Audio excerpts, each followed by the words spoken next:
On se bat pour avoir Cellou Dalein Diallo, une chose est sûre, il n'effectuera pas le déplacement d'Abidjan. Oui, vous l'avez dit tout à l'heure dans l'introduction, ça c'est la deuxième fois. La première fois, c'était à l'occasion du décès également de Soumaïla Cissé, où il était en partance pour le Mali. Aujourd'hui aussi, c'était à peu près dans les mêmes circonstances. C'était pour aller prendre part aux obsèques du Premier ministre ivoirien décédé, Mbak.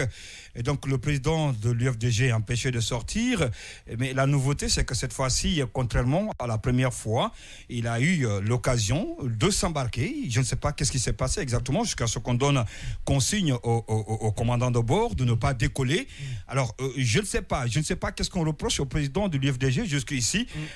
En tout cas, je pense qu'il serait intéressant quand même que les autorités arrivent en direct dans cette émission. Arrive à dire exactement les coulisses de cette nouvelle ce dont on lui reproche. On me fait signe déjà qu'il est en ligne et là, Cellou Dalein Diallo doit avoir un agenda très chargé. Nous allons le faire réagir sur cette nouvelle mésaventure et derrière ici, on va décrypter dans ce studio. Et là, Cellou Dalein Diallo, bonsoir. On refait le monde, l'invité. Et là, Cellou Dalein Diallo. Merci d'avoir accepté notre invitation. Alors, j'ai la copie de votre désignation pour représenter l'international libéral aux obsèques de Ahmed Bakayoko. Il est dit ceci: c'est avec beaucoup de tristesse et de chagrin que la famille libérale a accueilli la nouvelle du décès de son Excellence le Premier ministre de Côte d'Ivoire, Ahmed Bakayoko, qui est mort le 10 mars à l'âge de 56 ans des suites d'un cancer. La Côte d'Ivoire est pour la seconde fois endeuillée par la perte d'un grand homme d'État, un digne fils de la nation ivoirienne. Au nom de l'international libéral, nous vous serons gré de bien vouloir nous représenter lors de la cérémonie funéraire en Côte d'Ivoire pour porter notre message de condoléances à son Excellence le président Alassane Ouattara, aux membres du RHDP, à la famille du défunt et au peuple ivoirien. Cette lettre, cette invitation, vous l'avez reçue. Qu'est-ce qui s'est donc passé concrètement du côté de l'aéroport international Conakry-Bessia? Écoutez, il faut rappeler que d'abord le président Alassane Ouattara est président d'honneur de l'international libéral et moi je suis vice-président exécutif de cette organisation. Et en plus, Ahmed Bakayoko est un ami. Depuis fort longtemps, on se connaît et on échange. Lorsque je suis à Abidjan, il m'entoure de toute son hospitalité et de toute son amitié. Donc, j'avais déjà naturellement, à titre personnel, adressé les condoléances au RHDP et au président Ouattara. Et puis, l'international libéral, le bureau exécutif, a décidé que j'allais me représenter aux funérailles qui sont prévues demain, et puis présenter de vive voix les condoléances de l'international libéral au RHDP, au président Ouattara. Lorsque j'ai reçu donc ce mandat, je me suis préparé, j'ai fait mes réservations, j'ai fait mes tests Covid et puis je me suis rendu à l'aéroport. Bien, j'ai accompli toutes les formalités dans les règles, aussi bien au niveau de la compagnie Air Ivoire qu'au niveau de la police et de la douane. Et je suis allé, comme j'ai un billet business, je me suis installé dans le salon business. Et après, l'agent est venu me chercher pour m'embarquer. Et j'ai été peut-être le dernier passager, l'avant-dernier à être embarqué. On s'est embarqué et puis quelque temps après, au moment où les gens s'apprêtaient à fermer, j'ai vu des policiers rentrer, un gradé, certainement un colonel, rentrer dans la cabine, discuter avec les gens. Après, ils sont sortis. J'ai vu l'embarras, tout le monde était embarrassé, on se posait des questions, moi-même je me posais des questions. Et puis finalement, un membre du personnel à bord est venu me notifier qu'ils ont des trucs avec la police des frontières qui a demandé de me débarquer. Aucun policier ne s'est adressé à moi, mais c'est la compagnie qui m'a notifié que le décollage était retardé en raison d'abord d'un problème qu'ils ont avec la police des frontières. Ça a été annoncé publiquement, sans qu'on s'adresse à moi. Après, un membre d'équipage est venu très gêné. Il me dit: ah, M. Diallo, vraiment, nous avons des soucis, c'est à cause de vous. voilà, et la police des frontières demande, on ne s'autorise pas à décoller avec vous. Alors, bon, et ils sont très gênés, vraiment.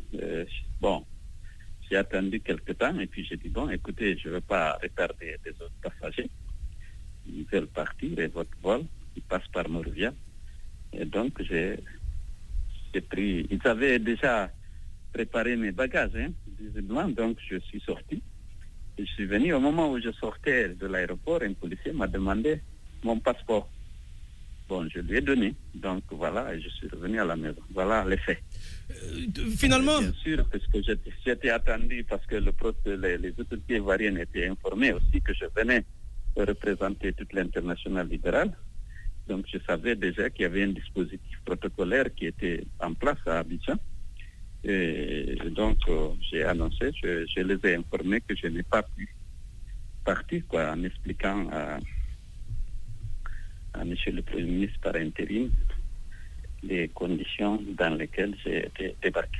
On sent votre mal à l'aise, monsieur le président de l'UFDG, mais on a l'impression que finalement tout est fait pour vous humilier à chaque fois à l'aéroport de Conakry. La première fois, c'était le refus du parking VIP. La seconde fois, je crois, vous avez aussi reçu un non-recevoir de voyage quand vous devriez aller à Bamako pour les obsèques de votre ami Soumaïla Cissé. C'est la troisième fois. Le policier, il a récupéré votre passeport sans rien vous dire et il est parti comme ça?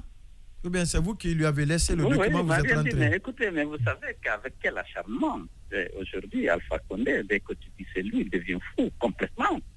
Et comment le président de la République a instruit de ne plus laisser accéder au parking VIP, c'était personne d'autre qu'Alpha. Vous aviez interrogé le commandant. Et les agents avaient dit que c'est des instructions d'en haut. Ce qui a dû se passer aujourd'hui, c'est qu'Alpha a été informé tardivement, peut-être que j'ai voyagé. Si bien que j'ai fait toutes les formalités. Parce que il est important de savoir que il n'y a pas une décision ni administrative ni judiciaire m'interdisant de sortir du territoire. Donc chaque fois, tu es en face de la force qui te dit non, ça ne repose sur aucun élément de droit. C'est comme l'occupation de mes bureaux. Il n'y a pas d'acte. Il n'y a pas de décision de justice. Il n'y a pas d'acte administratif qui ferme nos bureaux. C'est la force qui est là. Celle-là ne rentre pas. Tout comme lorsqu'on a décidé de me séquestrer, ici, après les élections, il n'y avait pas d'acte. Donc, Alpha Condé, c'est lui qui gère. C'est lui et il veut à tout prix montrer qu'il est plus fort et qu'il s'en fout du droit, il s'en fout de la loi.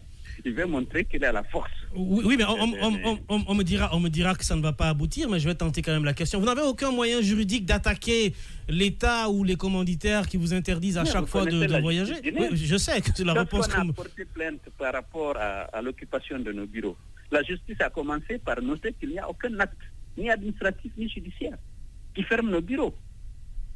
Et donc, elle a traîné pour pouvoir savoir quelle réaction donner aux choses. Après, ils ont dit, pour des questions de sécurité intérieure, voilà, et qu'ils ne peuvent pas autoriser et lever l'occupation de nos bureaux.